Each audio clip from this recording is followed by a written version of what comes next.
Satu malapetaka yang besar akan menanti kalau tentera darat Amerika Syarikat berani menjejakkan kaki ke bumi Iran. Amalan keras itu datang daripada Pegawai Keselamatan Kanan Iran yang menegaskan bahawa tentera Iran sebenarnya sudah bersedia sepenuhnya untuk menghadapi kemungkinan pencerobohan oleh tentera darat Amerika Syarikat. Ali Larijani juga cakap yang Iran sebenarnya dia tak takut langsung dengan ancaman Washington, malah mendakwa yang mana-mana tentera Amerika Syarikat yang cuba mendarat dekat Iran boleh berhadapan dengan satu serangan balas yang sangat besar. Kenyataan ini datang ketika konflik antara Amerika Syarikat dan Iran semakin memuncak dengan serangan udara peluru berpandu yang berbalas-balas dan juga drone yang berterusan dekat beberapa lokasi dekat Timur Tengah. Dan guys, kalau korang baca perkembangan terbaru, ketegangan ni dah pun merebak ke laut apabila sebuah kapal perang Iran iaitu Iris Dana dilaporkan tenggelam lepas kena torpedo yang dilancarkan oleh kapal selam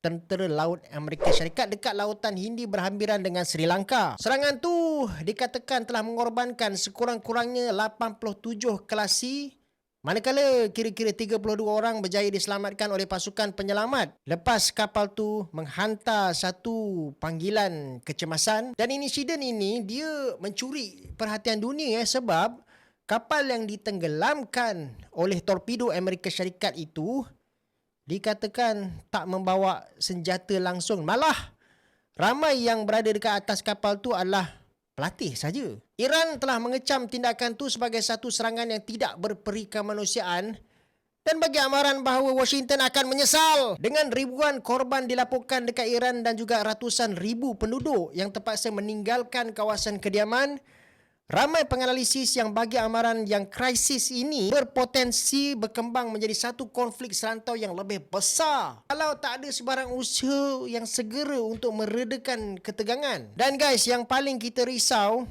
harga minyak dunia guys. Apa cerita? Kalaulah konflik ini berterusan, tak mustahil harga minyak dunia boleh melepasi paras 100 US dollar satu tong. Dan bagi negara kita, bolehkah kita bertahan dengan subsidi untuk mempertahankan harga pada RM1.99 per liter bagi RON 95? Nanti saya akan ulas dalam video seterusnya. Jangan lupa follow.